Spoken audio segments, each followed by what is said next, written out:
Listen to these words, recorded during a 1967 lecture given by an initiatic science master, Omram Mikhail Ivanov of Bulgaria.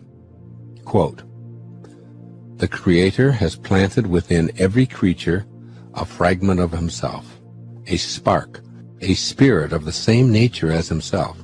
And thanks to this spirit, every creature can become a creator. And this means that instead of always waiting for their needs to be satisfied by some external source, human beings can work inwardly by means of their thought, their will, and their spirit to obtain the nourishing, healing elements they need. This is why the teaching I bring you is of the Spirit, of the Creator, and not of matter." Unquote. I love this quote because it speaks to a part of you that has been largely ignored throughout all of your educational pursuits and accomplishments. The key words here are a fragment of himself, a spark that lies within you, but has largely been left unexamined. This is a great image for you to begin to understand the greatness of your higher self. There is a spark of God within you that is the invisibleness I've been alluding to. It is that which you cannot grasp with the senses. It beats your heart, it grows your hair, and it keeps your lungs breathing in and out. You've become accustomed to taking it for granted while putting the major focus of your life on the physical, that is the unreal part of you. My objective in this chapter and the next is to inspire you to recognize that a spark, a tiny fragment of the creative source of the universe, is located within you, and to help you increase the power of that spark so it becomes the primary force in your everyday life. Review the first chapter and affirm your willingness to change your concept of yourself to help you recognize and increase that spark. Then dedicate yourself to exploring this higher self that I'm talking about. Your higher self is that spark, but a spark is an infinitesimal portion of your physical being. If you weigh, say, 150 pounds, that spark weighs maybe 1/100th of an ounce or 1/1,000,000th of an ounce. This is only a symbolic image because the spark is unchanging. But I'm encouraging you to conceptualize that spark of God inside of you. Imagine it growing to double its size, then a tenfold spark, then maybe a shred, then a segment, then a chunk, then a lump, then a piece, then a section. And just perceive that spark of God as the real you becoming visible through your loving and inviting attentiveness until you feel the sacred presence of your higher self as the guiding light of your life. Ultimately, as I'll talk about later, it will overtake the you that's been dominated by an ego and your sensory apparatus. That former speck of a spark will become the foundation of your life. You might conceptualize this former spark as a sacred light inside of your head that is the same size as your brain. Now you've had a big piece of God to assist you in attaining a status wherein the fulfillment of your wishes becomes a no-brainer, or perhaps you'd call it a new-brainer. This new brain is comprised exclusively of infinite God energy. In order to accomplish becoming an almighty being, your higher self, that is God, must be enlarged from a spark to a more meaningful portion of your essence. Since you are a piece of God, and therefore have that within you, you needn't doubt your own divinity. As Jesus reminds you in the New Testament, "Is it not written in your law, I have said, you are God's?" That's from the book of John 10:34. As a growing spark of God, you must be willing to say, that portion of myself that has not edged God out, that is ego, must be perfect. It is all-knowing and it is almighty. There is nothing that this higher self, that I am, cannot accomplish. Once again, let's look back at something Jesus told us. Quote, "With God, all things are possible." That's in the book of Matthew 19:26. All things are possible leaves nothing out. As my teachers in the initiatic sciences frequently reminded me, this higher self, that portion of God that is us, only begins to notice us and give us the attention we crave when we enlarge it from a tiny spark and invite that energy into our life. Your awareness that God isn't something external to you, but rather a portion of yourself, is truly a giant step in your spiritual evolution. You can tell yourself with genuine knowing, I am perfect. All forms of I am have tremendous significance. God no longer resides outside of you and no longer plays favorites. In short, you've revised humankind's image of a God created in its own egoistic idea of itself. A God who knows how to heal, yet withholds healing from some and offers it to others who are presumed to have paid some kind of dues. A God who is angry. A God who gives humans the pleasure of sexuality, but promises to burn in hell those who don't follow rules devised by other humans. A God who gives us eyes and remains invisible, but threatens damnation for those who don't believe in him. A God who demands to be paid for services with fancy temples and gold-lined costumes for his highest representative. This is a God of the ego. Your higher self is a piece of an all-loving, all-embracing, creative source. All you need do is accept that this is not something external to yourself. It resides within you. The kingdom of heaven is within. In fact, it is you. And all you need do is begin to align yourself with this divine essence. Begin to act like it acts and think like it thinks. And you will begin the process of manifesting just as it does. This is the true essence of living a life in which your wishes are fulfilled, giving your divine nature a chance. I want to read you just a few things from the Wahoo Ching, and this is all about meaning. Dissolving the mind is a matter of not doing. Simply avoid becoming attached to what you see and think. Now, this is one of the most important lines in the Wahoo Ching. Relinquish the notion that you are separated from the all-knowing mind of the universe. Relinquish the notion that you are separated from the all-knowing mind of the universe, which is what I spoke about with the ego. You've got to relinquish that idea. The all-knowing mind of the universe, God, is not only something that you are connected to, it is something that you are. Carry that inner vision around. The idea that you could somehow be separated from God is a complete and total illusion. Then you can recover your original, pure insight and see through all illusions. Remember, because clarity and enlightenment are within your own nature, they are regained without moving an inch. This is really powerful. I always go back to remind myself of that. Because clarity and enlightenment are within your own nature, they are regained without moving an inch. Now here's the big kicker from the Wahoo Ching. If you correct your mind, the rest of your life will fall into place. That is, all of your addictions, all of your overweightedness, all of your poisons, all of your pain, if you correct your mind, everything else will fall into place. The 23 pounds that I took off in 29 days, I attribute to not eating sugar, and I wanted to talk about that here when we talked about returning to your original nature. But I think it's because I corrected my mind.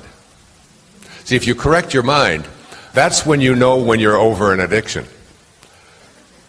One of my favorite people that I've come to know is President Reagan's daughter, Patty Davis. You knew it wasn't the others, didn't you? Those of you know about it. I mean, she's the scurvy elephant. And she was a cocaine addict, severe.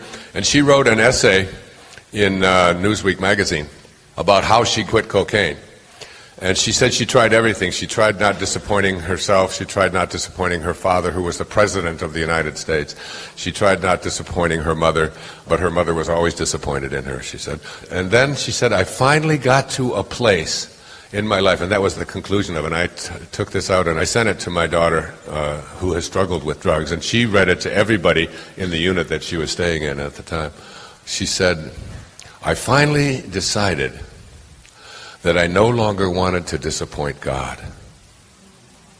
Now remember, I'm not talking about God in a religious context here, in the sense of this is a specific religion that has been handed to you. She might just as well have said, I no longer wanted to disappoint the highest place that I am, my highest self.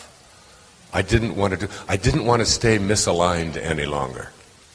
And by realigning herself with her God nature and realizing that you can never be separate from God, from your source, from your divinity, and relinquishing that idea of your separation from it, by doing that, you correct your mind. And as you correct your mind, that's like when we were talking about the sugar thing, if you correct your mind about that, this is going to be really easy. And as you do that, it's not like I'm tempted, but I'm not going to. It's like the temptation is gone because you're home. You're back home. You're in the place of well-being. Make me an instrument, if you want to pray, of thy well-being. And of thy well-being. That from which I originated. Okay. So, more important than that, if you correct your mind, the rest of your life will fall into place. This is true because the mind is the governing aspect of a human life. If the river flows clearly and cleanly through the proper channel, all will be well along its banks. The integral way, the way of meaning, depends on decreasing, not increasing. To correct your mind, rely on not doing. Stop thinking and clinging to complications. Keep your mind detached and whole. Eliminate mental muddiness and obscurity. Keep your mind crystal clear.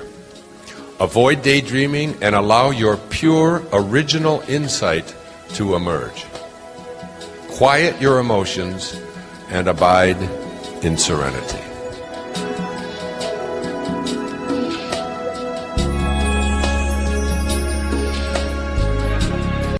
I think we show up here with a mission. We have tasks, we have lessons, we have things that we have to do while we're here.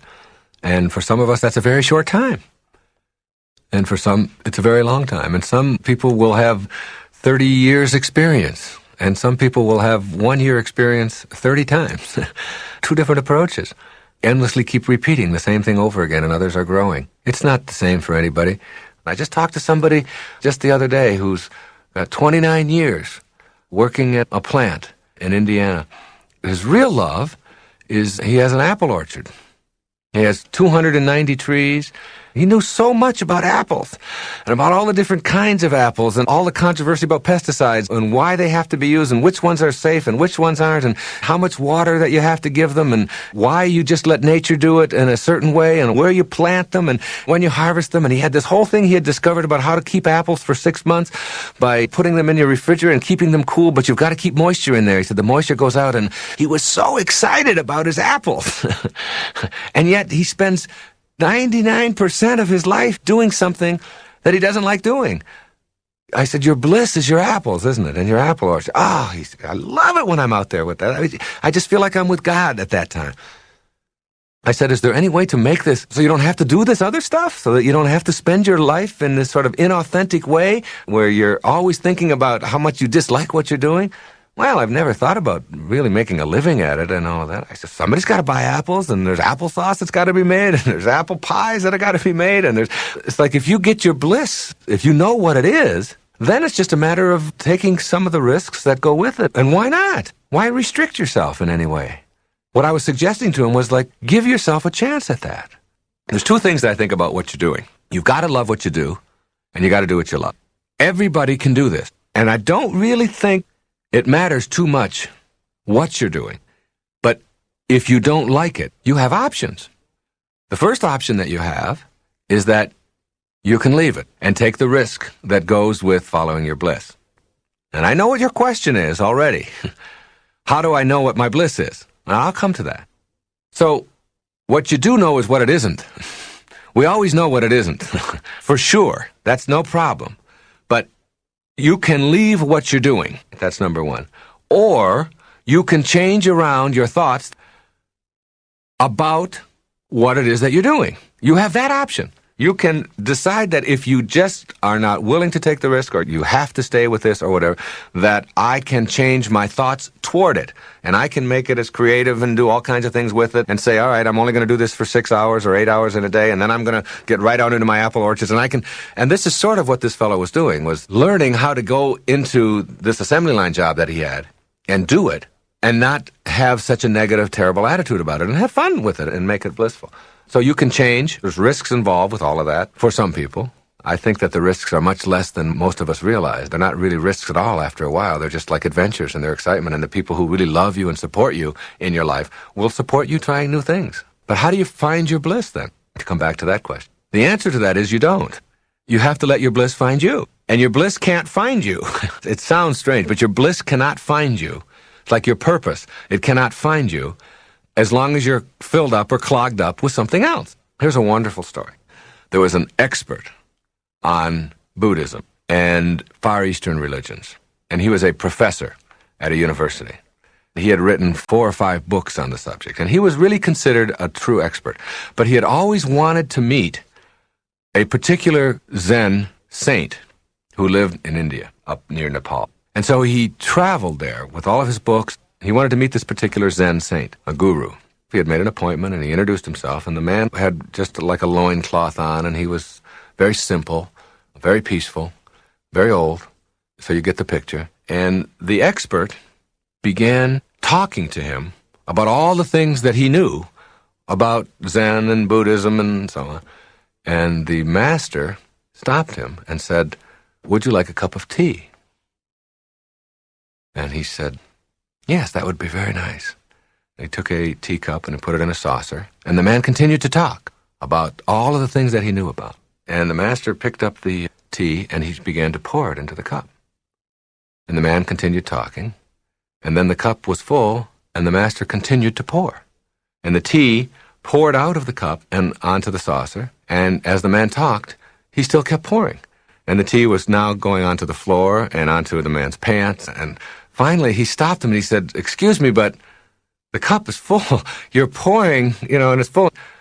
And the master stopped him and said, "You are like the cup." He said, "You are so full of everything that you know that you don't have room to let anything else new in." And so many of us are just like that teacup.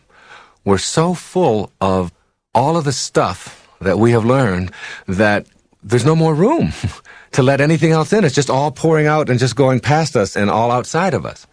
Now, if you can see that metaphor in yourself, you can begin to see that in the eyes of the beginner, there are millions of options. In the eyes of the expert, there are only 1 or 2.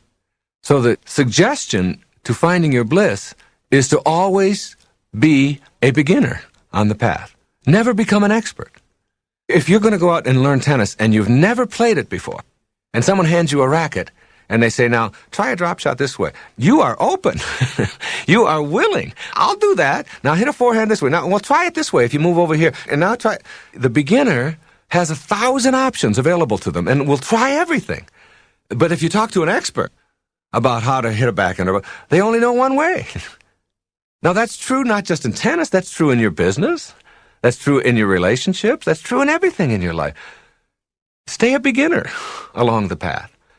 You can get clogged up, so clogged up with what you know and with the negativity that goes with that and all the rejection, all the judgment that goes with that, because you have to reject all kinds of other points of view in order to make sure that yours is the only one that ever gets heard or ever gets used, that you don't have any room inside of you for something new and something exciting and something different and expanding yourself and so on. So be wary of experts, especially if you're one yourself. Be wary of yourself becoming one, because then you limit yourself.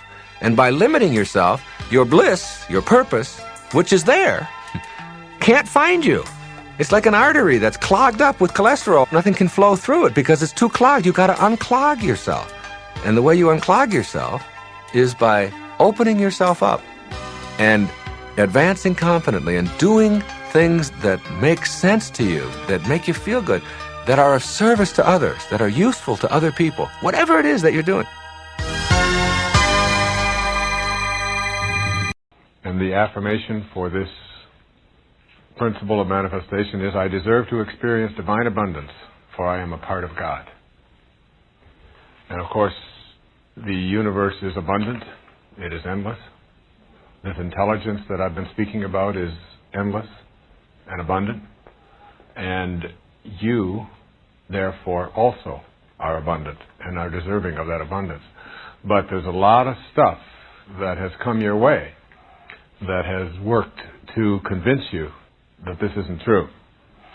And what I want to do here in this principle is to help you to recognize not only your own divinity, but that whatever comes your way, you are entitled to. And that there's nothing selfish about having a desire. This idea that somehow there's an incompatibility with desiring abundance in your life, or desiring healing, or desiring anything in your life. You know, you can't create without a desire. You can't have anything without a desire. Even the desire to be desireless is a desire. And this idea that we don't have desires is really it's a hallucination. It's a myth that somehow I shouldn't be wanting things. You are a part of the endlessness and the abundance of this divine universe. And you are not incompatible with prosperity and joy and wealth and fulfillment. This is something that you not only can ask for, but are entitled to. And you must know that. Someone mailed this to me that I thought I'd share this with you. It's called I Am Lost. It says, a woman is dying of AIDS. A priest is summoned. He attempts to comfort her, but to no avail. I am lost, she said. I have ruined my life and every life around me. Now I'm going painfully to hell. There's no hope for me. The priest saw a framed picture of a pretty girl on the dresser. Who is this, he asked. The woman brightened. She is my daughter, the one beautiful thing in my life. And would you help her if she was in trouble or made a mistake? Would you forgive her? Would you still love her? Of course I would, cried the woman. I would do anything for her. Why do you ask such a question?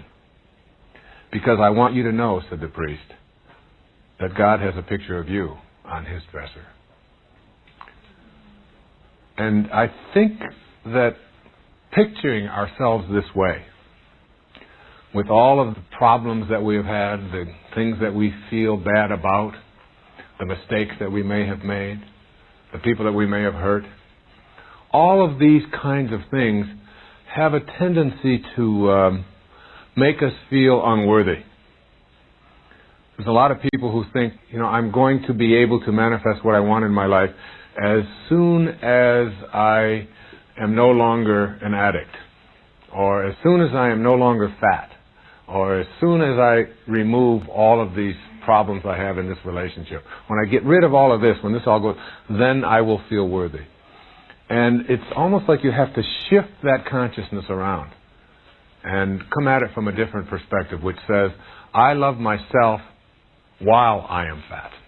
I love myself while I'm an addict. I love myself regardless of what it is that I may have seen as something that I shouldn't be. That God does have a picture of me on his dresser, is the metaphor as well. And what it does is it fills you with this kind of unconditional love that I'll be talking about a little bit later in one of the later principles. But you begin to say, yes, I am worthy. And I'll tell you when you feel most worthy of what it is that you would like to be able to manifest. You see, if you feel unworthy, what you do is you block the flow. And remember, there's an energy. There's a flowing of energy in everything. That's what manifesting is. And the idea that somehow I shouldn't have this or there's something wrong with it, that immediately puts you into a feeling or a space of being separate from this thing that you want to manifest. It's like you put up that blockage. Someone asked the question, does God have this for me? Does God want that for me? And almost always when we ask that question, we make an assumption. We're coming from that ego assumption that God and I are separate. And the same thing is true when you're feeling unworthy. What you're really saying is that God has made a mistake here. And there are no mistakes. And this divine intelligence is everywhere. And it's a theme that will run through this entire program. This idea that what I want to manifest has the same divine intelligence in it that is in me and that is in everything.